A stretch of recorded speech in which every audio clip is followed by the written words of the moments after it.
అందరికీ republic day శుభాకాంక్షలు. నేడు మనం స్వేచ్ఛగా ఊపిరి పీల్చుకుంటున్నామంటే దానికి కారణం వేలాది మంది స్వతంత్ర సమరయోధుల త్యాగాలు. అలాంటి త్యాగాలను గుర్తు చేసే రోజే గణతంత్ర దినోత్సవం, రిపబ్లిక్ డే. బ్రిటిష్ వారు మొదట మన దేశానికి వ్యాపారం కోసం వచ్చారు.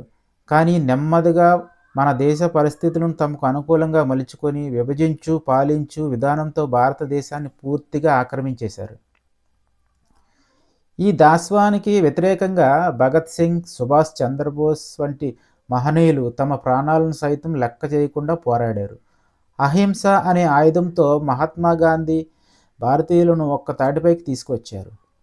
సుదీర్ఘ పోరాటం తర్వాత 1947 ఆగస్టు 15న భారత్కు స్వతంత్రం లభించింది. కానీ అది సంపూర్ణ స్వతంత్రం కాదు. 1950 జనవరి 26 ఈ రోజునే భారత రాజ్యాంగం అమల్లోకి వచ్చింది. అందుకే ఈ రోజును గణతంత్ర దినోత్సవంగా జరుపుకుంటున్నాం. అసలు జనవరి 26నే ఎందుకు ఎంచుకున్నారో తెలుసా? 1930లో లాహోర్లో జరిగిన కాంగ్రెస్ సమావేశంలో సంపూర్ణ స్వరాజ్యం తీర్మానం మొదటిసారిగా ఈరోజే ప్రకటించారు. అందుకే ఈ తేదీకి ప్రత్యేక ప్రాముఖ్యత ఉంది. భారత రాజ్యాంగాన్ని రూపొందించేందుకు రాజ్యాంగ పరిషత్తుని ఏర్పాటు చేశారు. డాక్టర్ బాబు రాజేంద్ర ప్రసాద్ అధ్యక్షుడిగా, డాక్టర్ బాబాసాహెబ్ అంబేద్కర్ ముసాయిదా కమిటీ చైర్మన్గా రాజ్యాంగ రూపకల్పనలో కీలక పాత్ర పోషించారు.